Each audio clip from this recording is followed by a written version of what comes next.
അതിപരിശുദ്ധമായ നാമം വാഴ്ത്തപ്പെടുമാറാകട്ടെ. വീണ്ടും നമുക്ക് ഒരുമിച്ച് സമയമായിട്ട് ഇവിടെ പ്രാരംഭത്തിൽ ഓർമ്മിച്ചതുപോലെ 7 ആഴ്ചകൾക്ക് ശേഷമായിട്ട് നമുക്ക് ഒരുമിച്ച് ദൈവസന്നിധി വന്ന കർത്താവ് ചെയ്ത ഉപകാരങ്ങളെ ഓർത്ത് നന്ദി ഗ്രഹിക്കുവാൻ തന്നോട് തന്ന അവസരത്തെ ഓർത്ത് വീണ്ടും കർത്താവിന് നന്ദി അർപ്പിക്കുകയാണ്. നമ്മുടെ ഇവിടെ ഇരിക്കുമ്പോൾ ഈ കോവിഡിൽ വന്ന ആഴ്ച വരെ ഉണ്ടായിരുന്ന പലരെയും നമുക്ക് ഇന്ന് കാണുവാൻ കഴിയുന്നില്ല. കർത്താവിന്റെ വചനം ഇങ്ങനെ പറയുന്നത്, ചെറിയ ആട്ടുകൂട്ടമേ ഭയപ്പെടേണ്ട, നിങ്ങളോട് അങ്ങനെയെങ്കിൽ നിശ്ചയമായിട്ടും ചെറുതിനെ വലുതാക്കുന്നവനാണ്. ദൈവവചനം പഠിക്കുന്ന ഉടനെ മഴയ്ക്ക് വേണ്ടി പ്രാർത്ഥിച്ച പ്രവാചകൻ തന്റെ ശിഷ്യനോട് പറഞ്ഞു, നീ വെളിയിലിറങ്ങി നോക്കാൻ പറഞ്ഞു. മഴക്കോളുണ്ടോ? അവൻ 6 പ്രാവശ്യം പോയി നോക്കിയേച്ച് വന്നിട്ട് പറഞ്ഞു, ഒന്നും കാണാനില്ല. വീണ്ടും അവനെ അയച്ചു. 7ാമത്തെ പ്രാവശ്യം പോയിട്ട് തിരിച്ചു വന്ന് അവൻ പറഞ്ഞു, ഒരു കൈ പോലുള്ള ഒരു മേഘത്തെ ഞാൻ കാണുന്നു. അവിടെ വലിയൊരു മേഘത്തെ നമ്മൾ വന്ന് പറഞ്ഞ കൈ പോലെ നമ്മൾ നോക്കിയിരിക്കുന്നത് നമ്മുടെ ഒരു കൈ എന്ന് പറഞ്ഞാൽ എത്രയുണ്ടോ? ഇതുപോലൊരു മേഘത്തെ ഞാൻ കാണുന്നുണ്ടെന്ന് പ്രവാചകനോട് വന്ന് പറഞ്ഞപ്പോൾ ആകാമിനോട് പറഞ്ഞു, നിന്റെ മഴ തടുക്കാതിരിക്കാം, ജലം കൂടി ഓടിപ്പോകാം. നമുക്കറിയാം, രാജാവിന്റെ കുതിരയുടെ ശക്തിയൊക്കെ എന്ന് പറഞ്ഞാൽ അവിടെ ഉള്ള കുതിരയേക്കാൾ ഏറ്റവും ബന്ധമായിട്ടുള്ളതാണ്. രഥം കൂട്ടി അവൻ ഓടി രഥത്തിൽ കയറി പോവുകയാണ്. എലിയാവ് വിചാരിച്ചു, മഴ വരാൻ പോവുകയോ, ചിലപ്പോൾ രാജാവ് എന്നെ കൂടെ ഇത് കയറ്റിക്കൊണ്ട് പോകുന്നുള്ള ചിന്ത എന്റെ നിലകളിൽ ഞാൻ ചിന്തിച്ചപ്പോ ഇങ്ങനെ വന്നു. പക്ഷെ രാജാവ് മഴ വരുന്നതിന് മുമ്പ് ഓടിപ്പോയപ്പോ ഏലിയാവിന്റെ കാലുകൾക്ക് ബലം കൊടുത്ത് അവന്റെ രഥത്തിന്റെ മുന്നിലോടാനുള്ള ശക്തി പകർന്നുവെങ്കിൽ നിശ്ചയമായിട്ടും ദൈവത്തിലെ ചെറിയ ആട്ടുകൂട്ടത്തെ ആദരിക്കുന്ന ഒരു നല്ല കർത്താവ് ഇന്ന് നമ്മുടെ നടുവിലുണ്ട്. ആ ദൈവത്തിൽ ആശ്രയിക്കുവാൻ കഴിയുക, നിശ്ചയമായിട്ടും ഇതിനെ വളർത്തി വലുതാക്കുവാൻ കഴിയുന്ന ഒരു ദൈവമുണ്ടെന്ന് ഈ നാളിൽ നമുക്ക് അനുഭവിച്ചറിയുവാൻ തക്കവണ്ണം അവർ ഒരുക്കുന്ന കർത്താവാണ്. അതിനാണ് നമ്മുടെ ഏറ്റവും ഇന്ന് പകലും ഈ സന്ധ്യാസമയത്തും ഈ ആലയത്തിൽ കൊണ്ടുവന്നിരിക്കുന്നത്. അവരെ ദൈവം ആഗ്രഹിക്കുന്നതിന് ദൈവം ഉപയോഗിക്കുവാൻ തക്കവണ്ണം എന്റെ കഥ മതിയാകുന്നതാണ്. ആ ദൈവത്തിന്റെ കഥത്തിൽ നമുക്ക് ഒരുമിച്ച് നമുക്കൊന്ന് ഏൽപ്പിച്ചു കൊടുക്കാം.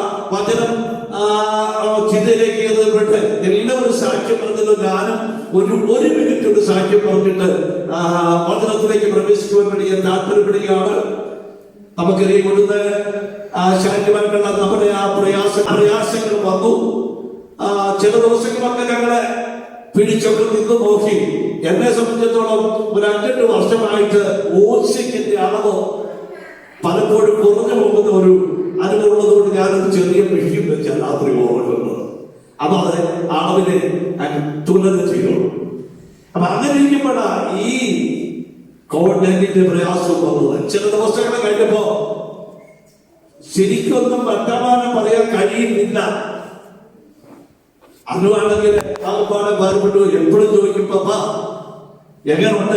ഞാൻ അന്നേരം ഒരു പ്രയാസം ഉണ്ടെങ്കിൽ കുഴപ്പമില്ല. കാരണം എനിക്കറിയാം എന്റെ പ്രയാസം.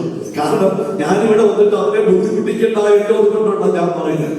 അവിടെ അവർക്ക് കാര്യം മനസ്സിലായപ്പോഴാ അവര് ഒരു ആംബുലൻസ് വിളിക്കാൻ പോകുകയാണെന്ന് പറഞ്ഞു. ഞാൻ പറഞ്ഞു വേണ്ടാന്ന് പറഞ്ഞിട്ട് അവർ നിർബന്ധിച്ച രാത്രിയില് ആംബുലൻസ് വിളിച്ചു. അവർ വന്ന് ആദ്യ ഒരു ടീം വന്നു. ഇങ്ങനെ വന്ന് നോക്കിയിട്ടുണ്ട്. ഞങ്ങൾ അടുത്ത ആംബുലൻസ് ഇപ്പോൾ തന്നെ വിട്ടേക്കാന്ന് പറഞ്ഞിട്ട് അവര് പോയി.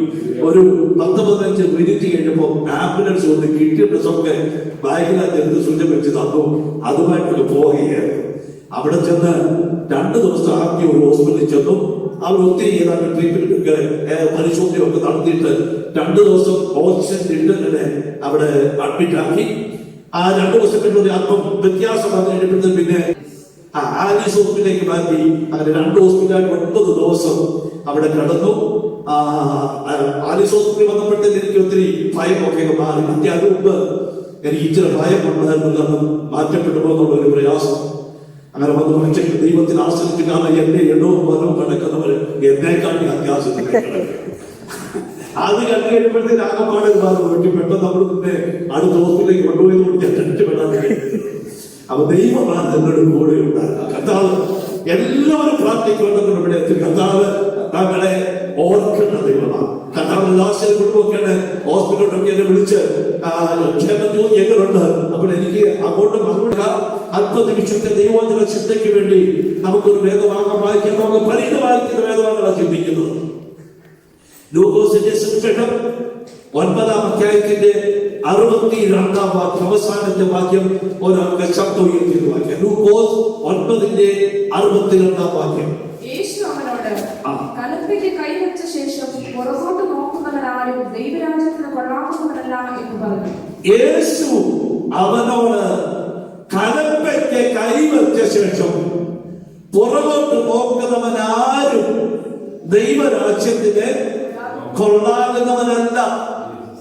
അപ്പൊ നമ്മൾ ഓർക്കണം, ഇന്ന് നമ്മൾ ഒരുമിച്ച് ദൈവസന്നിധി ഈ ആലയത്തിൽ വളരെ ചുരുക്കം പേരുമായി ദൈവത്തെ ആരാധിപ്പാൻ കടന്നു വന്നിരിക്കുമ്പോ നമ്മുടെ ഓരോരുത്തരെയും എന്നെ കർത്താവ് വിളിച്ച് വേർതിരിച്ചത് കൊണ്ട് ഇങ്ങനെ ഇവിടെ ആയിരിക്കാൻ തക്കവണ കർത്താവ് നമ്മുടെ ജീവിതത്തിലേക്ക് എത്തുന്നത്.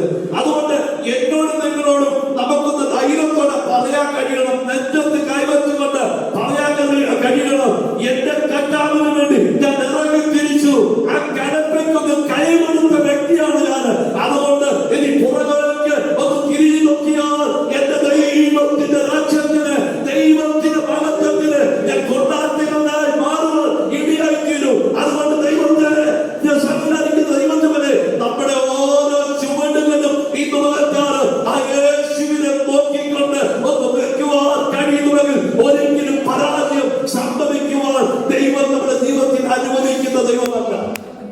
ഹല്ലേലൂയ. ഇത് പറയാൻ കാരണം ആ ഭാഗങ്ങൾ പഠിക്കുന്നതിന് യേശുവിന്റെ അടുക്കിലേക്ക് വന്ന ഒരു വ്യക്തിയെ നമുക്ക് കാണുവാൻ കഴിയും.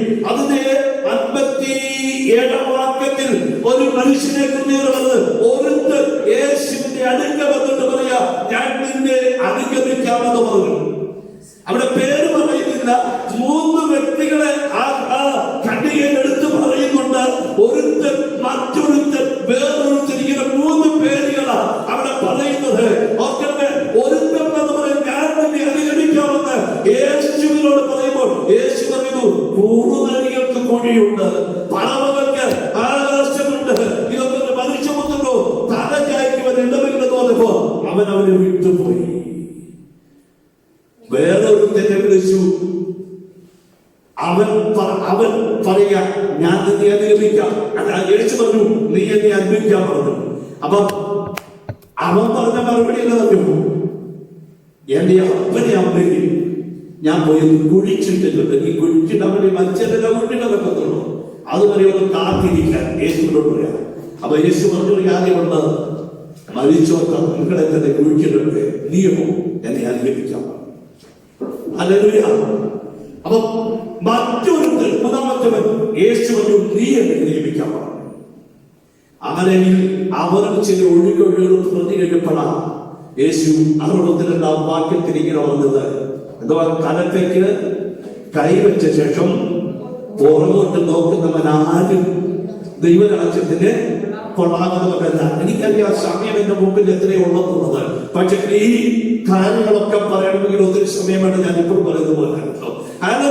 അപ്പൊ കലപ്പെന്ന് പറഞ്ഞാൽ നമുക്ക് എല്ലാവർക്കും അറിയാം, കാട്, 2 കാടയെ മുഖത്തി വെച്ച് കെട്ടിക്കൊണ്ട് ഈ കണ്ടങ്ങൾ ഒഴിവാൻ വേണ്ടി ഈ കാടയുടെ പുറകെ നടക്കുന്ന ആ ജോലിക്കാരൻ അതിനെ കലപ്പയിൽ ഇങ്ങനെ പിടിക്കും.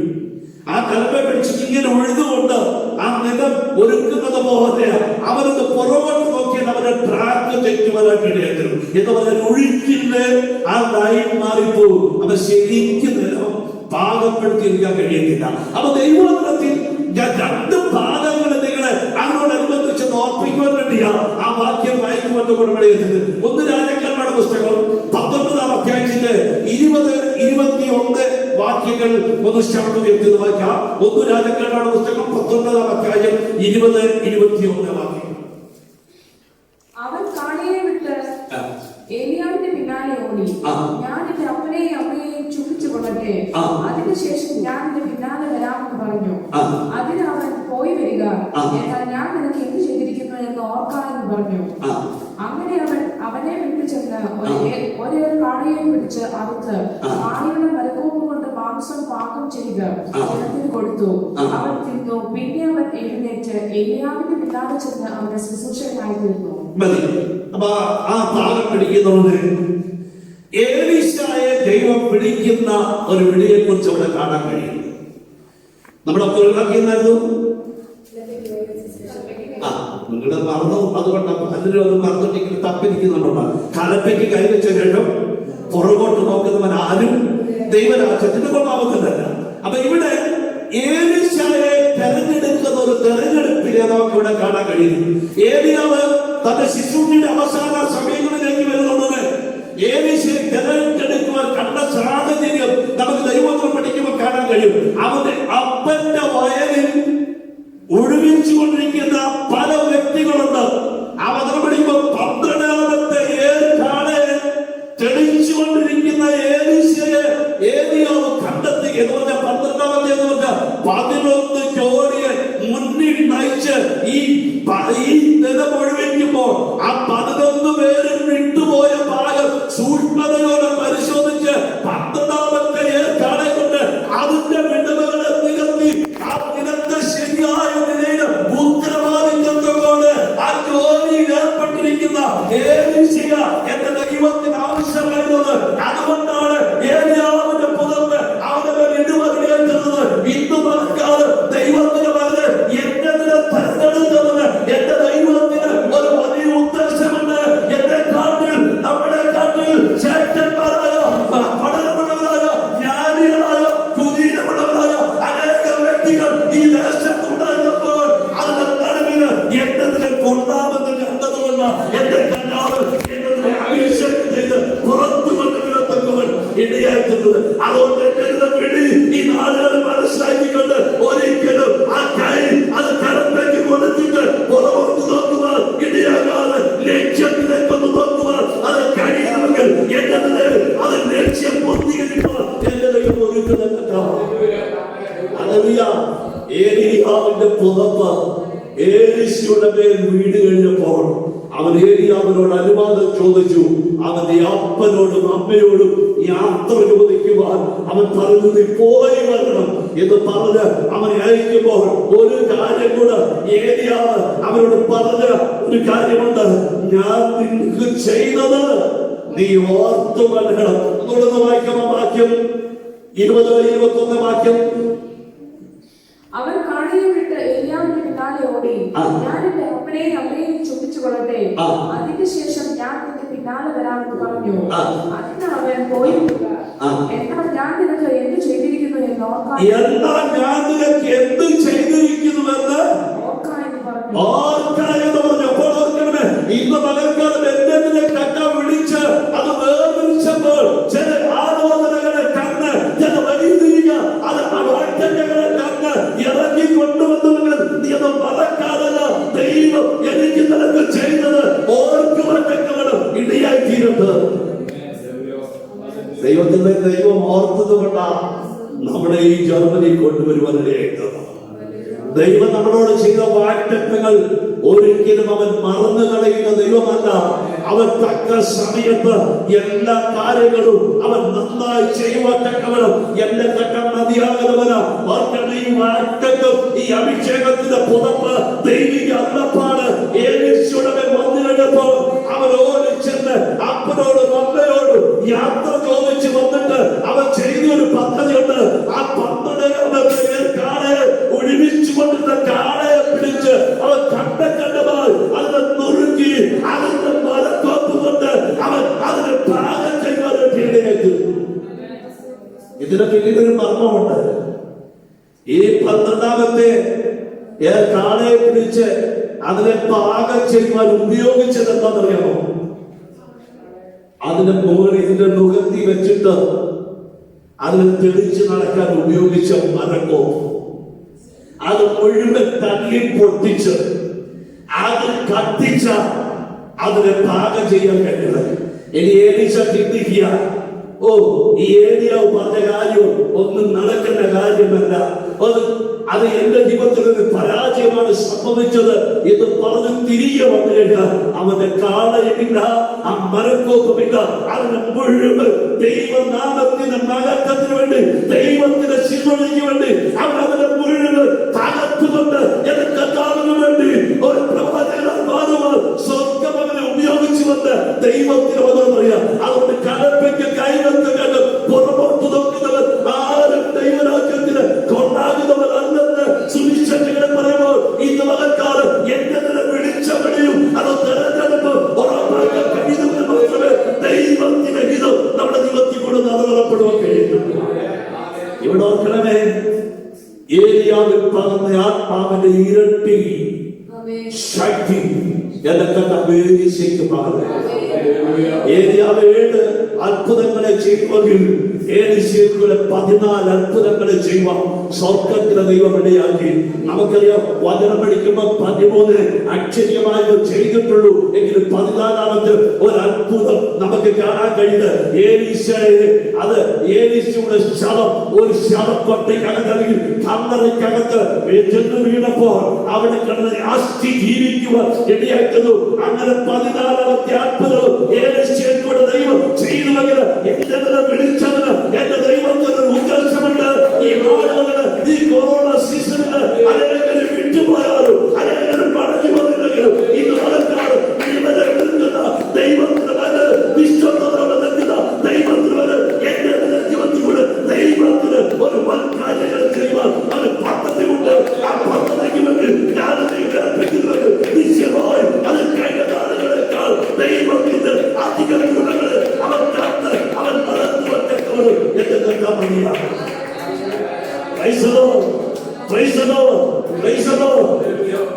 ഏറ്റെടുക്കാൻ കഴിയുന്നവർക്കാകെ ദൈവത്തിന്റെ ഉദ്ദേശമുണ്ട്. ഈ ജർമ്മനി കൊണ്ടുവന്നവർക്ക് ദൈവത്തിന്റെ തിരുവിക്കുള്ളിൽ ചെയ്തെടുക്കേണ്ട ദൈവത്തിന്റെ പ്രവൃത്തിയെ അവൻ ചെയ്തെടുപ്പിക്കുക. അവൻ മതിയാകുന്നവന് അടയപ്പെട്ട് കിടക്കുന്ന സ്ഥാനങ്ങളിൽ, തുറക്കത്തിനെന്ന് വാദിക്കുന്ന സ്ഥാനങ്ങളിൽ എന്നെ മുന്നോട്ട് വിടത്തില്ലെന്ന് അത് വാദിച്ച് അത് ശത്രു വാദനത്തുമ്പോൾ അത് നടുവിൽ നിൽക്കുന്ന ദൈവത്തിന് എനിക്ക് നിനക്ക് വേണ്ടി എന്റെ കർത്താവിന് ഇറങ്ങി വരുവാൻ അവൻ മതിയാകുന്നതാണ്. രോഗം വന്നോട്ടെ, സാമ്പത്തിക നഷ്ടങ്ങൾ വന്നോട്ട്, ബലഹീനതകൾ വന്നോട്ട്, ശരീരം ക്ഷീണിച്ചു പോകട്ടെ, ഇതുകൊണ്ട് അവന്റെ നടുവിന് ശക്തനാക്കുന്ന ഒരു ദൈവം കൂടെയുണ്ട്. നിന്റെ പദത്തേക്ക് പിടിച്ചിട്ട് നടന്നു കഴിയുന്ന ഒരു കർത്താവിനെയോ ഞാൻ കലപ്പയ്ക്ക് കൈവച്ച ശേഷം പുറകോട്ട് നോക്കുന്നവനാരും ദൈവരാജ്യത്തിന് കൊള്ളാകുന്നവൻ. പുതിയ നിയമത്തിലേക്ക് വരുന്നുണ്ട് ഒരു സംഭവം കൂടെ നമുക്ക് കാണാൻ കഴിയുന്നുണ്ട്.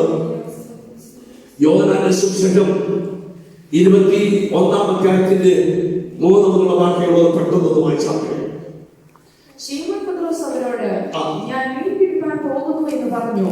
ഞങ്ങൾ പോരുന്നു എന്ന് അവർ പറഞ്ഞു. അവർ പുറപ്പെട്ട് പടകിൽ കയറി പോയി. ആ രാത്രിയിൽ ഒന്നും പിടിച്ചില്ല. പുലർച്ചെ ഇപ്പോ ഇവിടെ കാണാൻ കഴിയുന്ന ഒരു സംഭവം, ശിമോൻ പത്രോസ് ഇങ്ങനെ അപ്പോസ്തലനായിരിക്കുന്ന തന്റെ കൂട്ടുകാരുമായിട്ട് ഇങ്ങനെ കടപ്പുറത്തിരിക്കുക. യേശു മരിച്ചു. ഇവിടെ യേശുവിന്റെ കൂട്ടത്തിലില്ല. 3 വർഷക്കാലം കൂടെ നടന്ന് നല്ല സുഭിക്ഷമായ ഭക്ഷണങ്ങളും ഒക്കെ കഴിച്ച് യേശുവിന്റെ അത്ഭുതങ്ങളും ഒക്കെ കണ്ട് സന്തോഷിച്ചതൊക്കെ മനസ്സിലാക്കി മുന്നോട്ട് പോയ ഈ ശിഷ്യന്മാരുടെ നടുവിൽ ഒരു ദിവസം യേശുവിനെ യഹൂദന്മാർ പിടിച്ച് ക്രൂശിച്ചു കൊല്ലുവാൻ പുറപ്പെടുകയാണ്. പേടിച്ചു വരച്ചോ ഭവനത്തിന്റെ ഉള്ളയിലും ഒക്കെ ആയിരുന്നവര് ഇതെല്ലാം കഴിഞ്ഞു. എല്ലാവരും കൂടെ കൂടി നിന്ന സമയത്തെ ശിവം പറഞ്ഞൊരു കാര്യമുണ്ട്, ഞാൻ മീൻ പിടിക്കാൻ പോകാം. കാരണം കുടുംബമുണ്ട്. അതുകൊണ്ട് സുവിശേഷം പറയുന്നത് പത്രോസിന്റെ മാനവിലേക്ക് പനി പിടിച്ചപ്പോൾ യേശു കൈവച്ചു സൗഖ്യമായി. കുടുംബമുണ്ട്. അപ്പൊ ഈ കുടുംബസ്ഥനായിരിക്കുന്ന ഈ വ്യക്തി പറയാം, എത്ര ദിവസമായിട്ട് മരിക്കുന്നത് വീട്ടുകാരൊക്കെ എന്ന് പറയും, ഭക്ഷണം കൊടുക്കേണ്ട കാര്യങ്ങളുണ്ട്. അതുകൊണ്ടാണ് പറയാം ഞാൻ മീൻ പിടിക്കാൻ പോയി. ഇത് കേൾക്കേണ്ട താമസമാണ്. കൂട്ടത്തിൽ ഇതൊക്കെ പറയാൻ ഞങ്ങളും പോരുക. മനസ്സിലായോ? ചിലതൊക്കെ ഇങ്ങനെയാണ് സംഭവിക്കുന്നത്.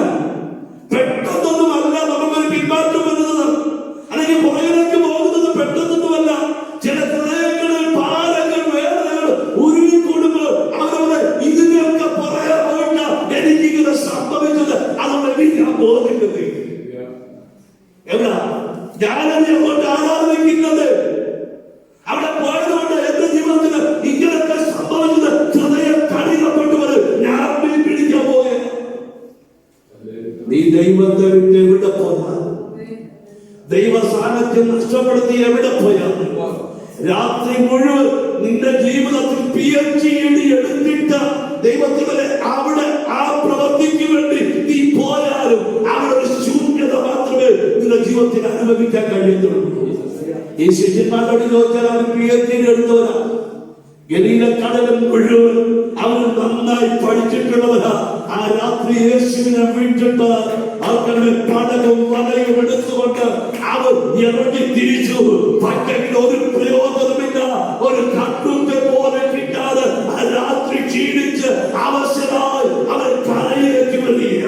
ഈ മുതലക്കാലം എന്നെ കേൾക്കുന്ന ദൈവത്തിൽ വരെ നീ യേശുവിനെ കൂടാതെ, എന്റെ ദൈവത്തെ കൂടാതെ ഏത് പ്രവർത്തിക്ക് നീ ഇറങ്ങി തിരിച്ചാലും അത് പരാജയം മാത്രമേ ആകത്തുള്ളൂ. കാലത്തേക്ക് ദൈവത്തെ ശേഷം പുറകോട്ട് നോക്കുന്നവരാരും ദൈവരാജ്യത്തിന് കൊള്ളാകുന്നവനല്ല. അവിടെ ഒരു മർമ്മം. ഈ ശീപം പറയാൻ ഞാൻ മീൻ പിടിക്കാൻ പോകുന്നു. യേശു പറഞ്ഞു എന്നെ അനുഗമിക്കാൻ പറഞ്ഞു. അങ്ങനെ വിളിച്ചത് അവരോട് പറഞ്ഞു ഞാൻ നിങ്ങളെ മനുഷ്യരെ പിടിക്കുന്നവരാക്കും. ഇത് കണ്ടപ്പോൾ ഇതൊരു വലിയൊരു കാര്യമാണെന്ന് ഓർത്തുകൊണ്ട് നമുക്കറിയാം. ലൂക്കോസിന്റെ സുവിശേഷവും മത്തായിയുടെ സുവിശേഷവും ഒക്കെ പഠിക്കുന്നവരെ അവിടെ പറഞ്ഞു അവർ പടലും വലയും വിട്ടവരെ അനുഗമിച്ചു.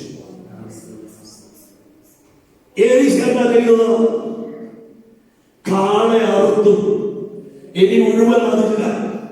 അതിന്റെ മരക്കോപ്പവൻ മാറ്റി വെച്ചില്ല. അതിന്റെ കലപ്പ മാറ്റി വെച്ചില്ല. അത് തള്ളിക്കറി അതിനെ പാകം ചെയ്തു. ഇനി അവൾ തിരിഞ്ഞു നോക്കിയാൽ ഒന്നുമില്ല. അതുകൊണ്ട് പിന്നെ ഈ കർത്താവ് പറയുന്നത് പോലും തിരിയുള്ളൂ. ശിവനും കൂട്ടത്തിലുള്ളവരൊക്കെ അപ്പടകും പറയും കരക്കേറ്റ് എടുത്തു വെച്ചു. എന്നിട്ടാ യേശുവിനെ അപ്പഴാ ഓർമ്മ അവിടെ ഇരിപ്പുണ്ടല്ലോ പടക്കം പറയും. അവിടെ ഇരിപ്പുണ്ടല്ലോ. നമ്മുടെ ജീവിതത്തിൽ ചിന്ത ചെയ്യണം, ഇതില്ലെങ്കിൽ അതുണ്ടെന്ന്. ഈ ഒരു ചിന്ത വന്നപ്പോഴാ ശിവൻ പറഞ്ഞു ഞാൻ പോയേ. അപ്പൊ അവർ പറയാം പടകൊക്കെ അവിടെ ഇരിപ്പുണ്ട് പറയുന്നുണ്ട്. ശിവൻ പറഞ്ഞത് വെറുതെയൊന്നുമല്ല, നമുക്കും പോകാമെന്ന് പറഞ്ഞുകൊണ്ട് അവർ പിന്മാറ്റത്തിന്റെ വാക്കിലേക്ക് പോയി. ഓർക്കണമേ, ദൈവത്തെ കൂടാതെയുള്ള സകല പ്രവർത്തികളും ശൂന്യതയാണെന്ന് ദൈവത്തിന് മകനോടെ ഓർപ്പിക്കുമ്പോൾ നമ്മൾ ഓർക്കണം. അവര് പറയുക ഞങ്ങളുടെ വരുന്നത് പറഞ്ഞു ഇതെല്ലാം ഒന്നിച്ചു പോയിട്ടു ഒന്നും കിട്ടിയില്ല.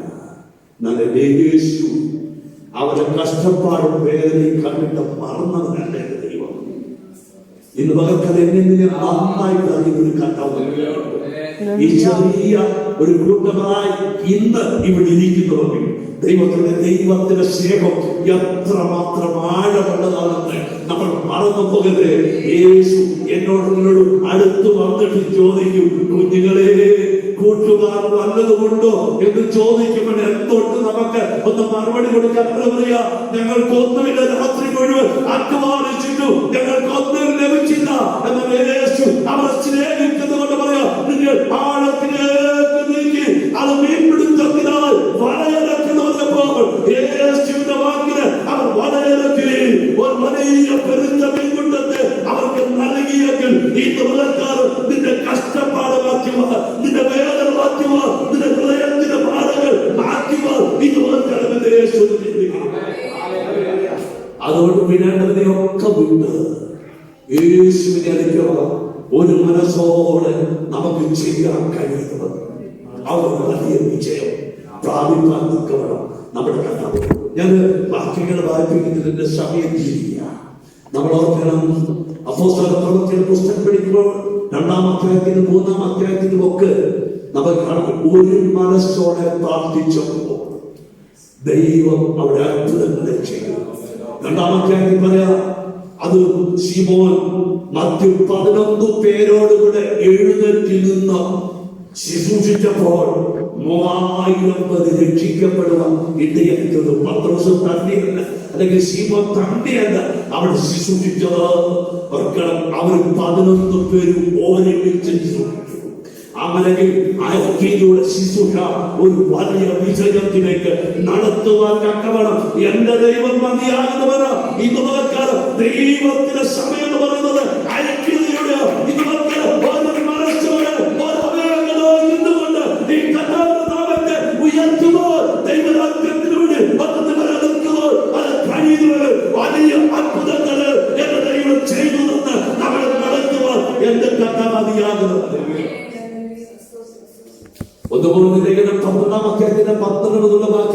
പോയി വായിച്ചാൽ മതി. അവിടെ പറയുന്നുണ്ട് മനുഷ്യനെ കുറിച്ചും ദൈവത്തിന്റെ സഭയെ കുറിച്ചും. ഇപ്പൊ ഞാനിവിടുന്ന് കുര്യാക്കോസ് മാസം പ്രസംഗിക്കുമ്പോ എന്നെ കുറിച്ച് നിങ്ങൾക്ക് എന്താ പറയാനുള്ളത്? ഞാൻ ആരാണ്? ഞാൻ കൈമുക്കിയിട്ട് പറയാം, ഇതാണ് കുര്യാക്കോസ് മാസം. സംശയിക്കാമോ? ഈ കാലിനെ ഇങ്ങനെ കാണിച്ചിട്ട് പറയാം, ഇതാണ് കുര്യാക്കോസ് മാസം. പറയാമോ? കണ്ട് കാണിച്ചിട്ടുള്ള എന്റെ ഈ കണ്ണാ കുര്യാക്കോസ് മാസം. അതുപോലെ കേൾക്കി കാണുന്നുണ്ട്. ഇതൊന്നുമല്ല, ഇതെല്ലാം കൂടെ ചെയ്യുന്നതാണ്. ഒന്നിനോടൊന്ന് ചേരാൻ കഴിയുന്നവർ മാത്രം ഇതെല്ലാം ഒരുപോലെ എന്റെ ശരീരത്തിൽ ഉണ്ടെങ്കിൽ മാത്രമേ ഞാനാണെന്നുണ്ടെങ്കിൽ എന്റെ പേര് പറഞ്ഞുകൊണ്ട് ഇന്ന ആളാണെന്ന് പറയാൻ കഴിയത്തുള്ളൂ. ഇതുപോലെ ദൈവത്തിന്റെ സമയത്ത് ക്രിസ്തുവ തല.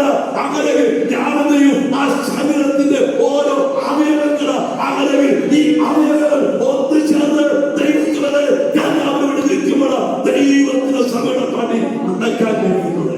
അതുകൊണ്ട് കടമ്പയ്ക്ക് കൈവച്ച ശേഷം പുറകോട്ട് നോക്കുന്നവൻ ആരും ദൈവരാജ്യത്തിന് കൊള്ളാവുന്നവൻ. ഒറ്റ വാക്കുകളൊന്ന് വായിക്കാമോ? 1 യോഹന്നാൻ 2-ാം അധ്യായം അതിന്റെ 5-ഉം 6-ഉം വാക്യങ്ങളൊന്ന് വായിച്ചു. 1 യോഹന്നാൻ 2-ന്റെ 5-6 വാക്യം. സത്യം അവനിൽ, എന്നാൽ ആരെങ്കിലും അവന്റെ വചനം പ്രമാണിക്കുന്നു എങ്കിൽ അവന്റെ ദൈവസ്നേഹം വാസ്തവമായി തികഞ്ഞിരിക്കുന്നു. നാം അവനിൽ ഇരിക്കുന്നു എന്ന് ഇതിനാൽ നമുക്കറിയാം. അവനിൽ വസിക്കുന്നു എന്ന് പറയുന്നവൻ അവൻ നടന്നതുപോലെ നടക്കേണ്ട. അവനിൽ വസിക്കുന്നു എന്ന് പറയുന്നവൻ അവൻ നടന്നതുപോലെ അവൻ നടക്കുന്നത് പോലെ നടക്കേണ്ടതാകുന്നു. അങ്ങനെയെങ്കിൽ തെരഞ്ഞെടുപ്പ് പ്രാപിച്ച രക്ഷിക്കപ്പെട്ട ദൈവകൃപയെ അനുഭവിക്കുന്ന നിത്യതയ്ക്ക് വേണ്ടി കാത്തിരിക്കുന്ന പ്രത്യാശയുള്ളതായ എന്റെ ജീവിതത്തെ എന്റെ കണ്ണ് നോക്കിക്കൊണ്ട് അത് യോഗത്തിന്റെ അപ്പോസ്തലൻ പറയുകയാണ്, അവൻ നടക്കുന്നത് പോലെ ഞാനും നിങ്ങളും നടക്കേണ്ടതാകുന്നു. യോഹന്നാൻ അപ്പോസ്തലൻ ആരുടെ വ്യക്തമാണെന്നറിയാമോ? സ്നേഹത്തിന്റെ. അങ്ങനെയെങ്കിൽ ഈ സ്നേഹത്തിന്റെ അപ്പോസ്തലൻ പറയുന്നത് യേശു എങ്ങനെ നടന്നോ അതുപോലെ ഞാൻ നിങ്ങൾ നടക്കണം. ഇന്ന് പകൽക്കാലം ആരെങ്കിലും നമ്മളെ വിട്ടുപോയെന്ന് പറഞ്ഞാലും വിട്ടുമാറാത്തൊരു കർത്താവ് അവിടെ. ആ കർത്താവ് എങ്ങനെ നടന്നോ അതുപോലെ നടക്കാൻ കഴിയുന്നവർക്ക് ഒരു വലിയ ഭാഗ്യമാണ്. കെട്ടിടക്കിനെ പഠിക്കുമ്പോഴൊക്കെ അതുണ്ട്. 2-ാമത്തെ കിടപ്പുണ്ട്. ഇന്ന് ക്രൂശിലെ മരണത്തോളം അവൻ തന്നെത്താൻ ഏൽപ്പിച്ചു കൊടുത്തത് കൊണ്ട് അവന് ഏറ്റവും അധികം ഉയർത്തി മേലായ നാമത്തിന്റെ അധികാരിയാക്കിയെങ്കിൽ ഇന്നകാലം അവന്റെ സ്നേഹത്തെ അവന്റേതായ ആ ചുവടുകളെ ഒന്ന് പിൻപറ്റുവാൻ കഴിയട്ടെ. ഇതൊക്കെ നമ്മുടെ ഭാഗ്യം തെറ്റുവതല്ല.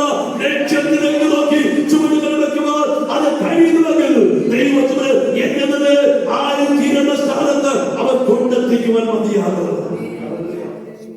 മനുഷ്യപുത്രൻ വരുമ്പോ നിങ്ങളുടെ കൈകൾ ബലപ്പെട്ടിരിക്കുന്നു. ഇത് കട്ടപ്പണി വരാൻ സമയമായിരിക്കുക. ലോകത്തിന്റെ സമൂഹം നമ്മൾ പ്രവർത്തിക്കുന്നത്. എന്നോട് പറഞ്ഞ കഴിഞ്ഞ ഓരോ നൂറ്റാണ്ടിലും വലിയ പ്രതിസന്ധികൾ ലോകത്തിലുണ്ടായി. ലക്ഷങ്ങൾ ലോകത്തിൽ നിന്ന് മാറ്റപ്പെട്ടു. എന്നാൽ ഇപ്പോഴത്തെ പ്രതിസന്ധി എന്ന് പറയുന്നത് ഭൂലോകം മുഴുവനാണ് വ്യാപിച്ചത്. മറ്റേ ചില ഏരിയകളിൽ മാത്രമേ ഉണ്ടായിരുന്നു. ഈ ഭൂലോകം മുഴുവൻ ഈ ഒരു COVID-19 വ്യാപിച്ചെങ്കിൽ ദൈവത്തിന്റെ ഉദ്ദേശമുണ്ട്. ദൈവത്തിന്റെ സഭ ഒരുക്കിക്കൊണ്ടിരിക്കുക. വേഗത്തിൽ കട്ടം മടങ്ങി വരും. കട്ടങ്ങൾ മടങ്ങി വരുന്നതിന് വേണ്ടി നമുക്കൊരു കാലത്തേക്ക് കൈവച്ച ശേഷം പുറകോട്ട് നോക്കുന്നവനാരും ദൈവരാജ്യത്തിന് കൊള്ളാകുന്നവരല്ല.